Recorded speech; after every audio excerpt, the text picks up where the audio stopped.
Mes frères, mes sœurs, chers amis, moi saluez nous au nom du Seigneur Jésus-Christ.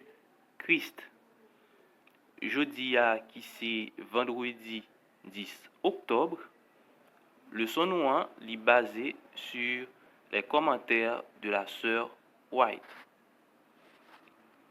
Non pas c'est Wendy, moi content là avec nous pour nous capables étudier ensemble leçon nous pendant semaine ça qui c'est leçon 2 qui gagne pour titre surpris par la grâce. Surpris par la grâce. Verset pour nous te connaître ou verset à mémoriser parce que c'est dernière partie nous dans la leçon. Nous joignons dans Hébreux 11 verset 31. Rappelez-vous, c'est par la foi que Rahab la prostituée ne périt pas avec les rebelles, parce qu'elle avait reçu les espions avec bienveillance.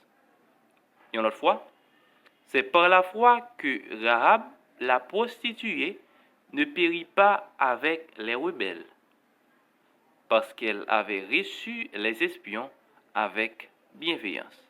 Et nous capables de dire Amen. À nous chaque qui a suivi moi sur quelle que soit la plateforme là, moi invitez nous konya même abonner avec channel là. Mettez un pouce bleu en bas vidéo et partagez comme ça plus monde a joindre. Et ensuite, nous allons courber tête nous sensiblement pour nous prier. Seigneur Dieu, créateur du ciel et de la terre, ou même qui a appelé nous pour nous capables des lumières, qui a appelé nous pour que nous capables des modèles. Nous mettez-nous disposés, disponibles pour capable parler à cœur, nous pour enseigner. Nous avons d'autant pris. Permettez que nous capables apprendre, comprendre et opérer des changements dans la vie nous. Et comme ça, nous capables de refléter. Au nom de Jésus, nous prions. Amen.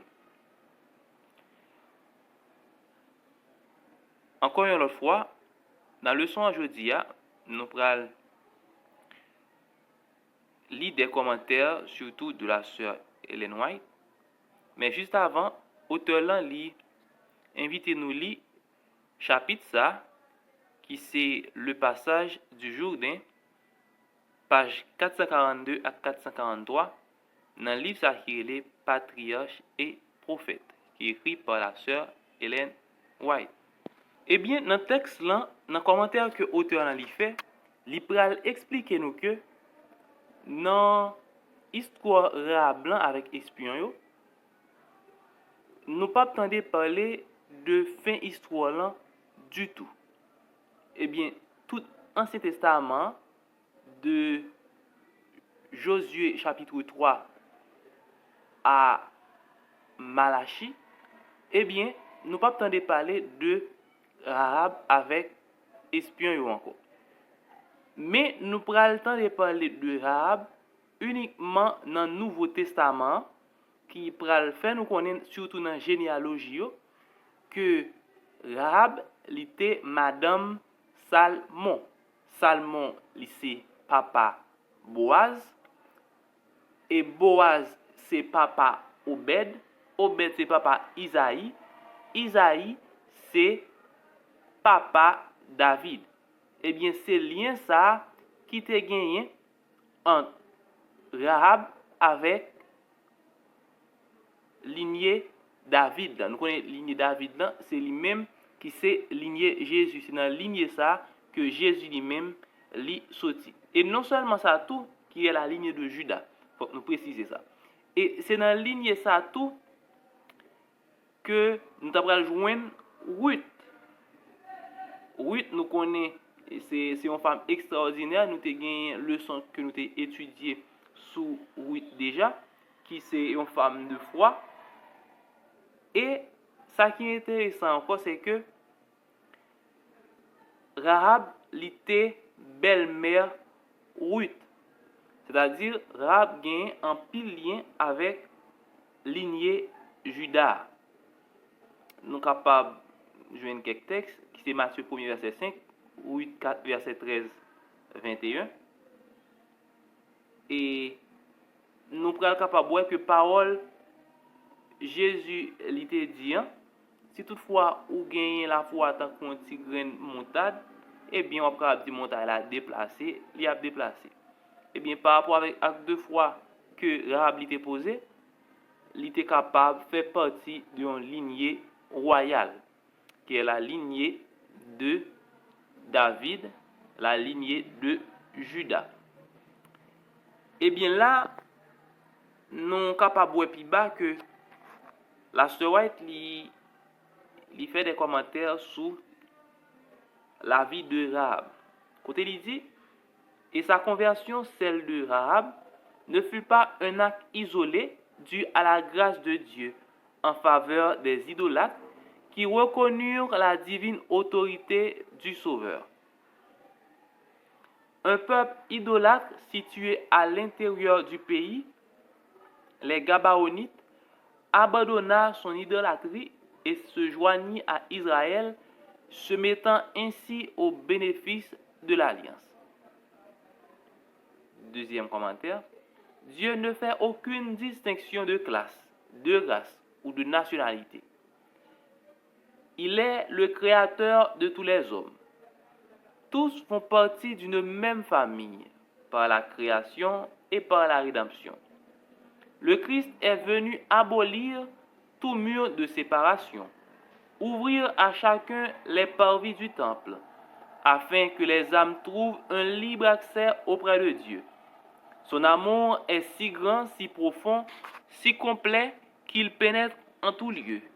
Il arrache à l'influence de Satan tous ceux qui ont été trompés par ses mensonges et il les attire près du trône de Dieu, de ce trône auréolé par l'arc-en-ciel de la promesse.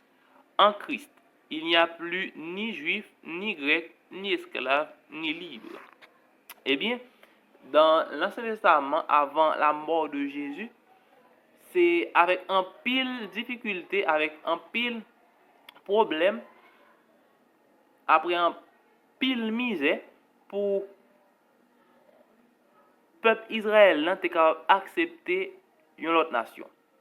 C'est ça qui fait Gabaonitio te agi sous façon ça. Et puisque acte te posé ni Gabaonitio ni Rahabdou, il était fini par jouer grâce, c'est par rapport avec foi que te manifesté. Mais je ne dis après la mort de Jésus et sa résurrection, eh bien Jésus lui coupé différence ça, lui coupé on capable dire séparation ça mieux ça qui te gagné entre monde qui dit que observer bon Dieu entre chrétiens et l'autre l'autre religion, l'autre monde qui nan vaudou, l'autre monde qui nan et quel que soit secte religieux, eh bien li couper séparation ça, li permettre que monde ça yo capable venir joindre sans toutefois nous pas capable dire railler moun sa yo sans toutefois nous pas nan dit que li pas gagne place li là bon Dieu li pas trélé non tout moun sa yo gagne place yo et en Jésus il y a une possibilité pour yo capable reconnaître vérité et joindre pardon en main pour yo capable sauver. C'est ça que la sœur White li vle expliquer nous là. Eh bien foi Rahab et Gabaonitio yo te sauvé la vie yo. Eh bien c'est de même Jésus lui offre à tout le monde, quel que soit le rang social ou quel que soit niveau intellectuel ou quel que soit catégorie dans qui famille ou sorti, eh bien lui offre possibilité pour capable épargner vie ou pour capable survivre par sans lui. Et dans la partie discussion, auteur a posé plusieurs questions que nous allons lire pour vous. Il dit réfléchissons à la question des secondes chances et au-delà ainsi qu'à l'importance de les accorder aux autres. En même temps, comment éviter que ce principe ne soit détourné ou mal utilisées. Prenons par exemple le cas d'une femme engagée dans une relation abusive, à qui l'on recommande continuellement de pardonner et de retourner auprès de son partenaire au nom de la grâce. Or, dans certains cas, cela conduit simplement à la poursuite des violences. Comment alors trouver le juste équilibre entre compassion, responsabilité et protection?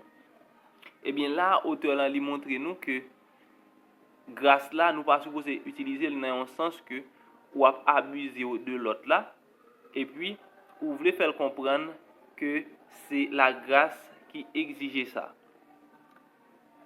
Eh bien, deuxième question, auteur dit, réfléchissez au personnage de Rahab en tant que modèle de foi. Comment pouvons-nous reconnaître l'ouverture de certaines personnes à Dieu, même lorsque leur mode de vie semble éloigné des standards bibliques? Comment valoriser leur foi sans pour autant approuver certaines de leurs pratiques? Troisième question, Josué parvint à allier justice et grâce de manière concrète pour résoudre la situation délicate provoquée par la ruse des Gabaonites. Aggravé par sa propre négligence, à ne pas avoir consulté l'Éternel, réfléchissez à une situation dans votre vie où il est nécessaire d'appliquer à la fois la justice et la grâce. Comment pourriez-vous de façon pratique concilier ces deux dimensions? Pour nous capables de finir, nous avons juste courbé tête, nous fermer les yeux. Notre Père et notre Dieu, nous disons merci parce que nous avons un privilège pour nous être capables d'étudier encore aujourd'hui leçon ça. Nous avons demandé autant pris, mais est-ce que nous sommes capables d'apprendre, comprendre parole ça et mettre en application. Dans le nom de Jésus, nous prions. Amen. À bientôt pour une nouvelle leçon nous qui c'est leçon 3. Que bon Dieu est capable de continuer à bénir nous.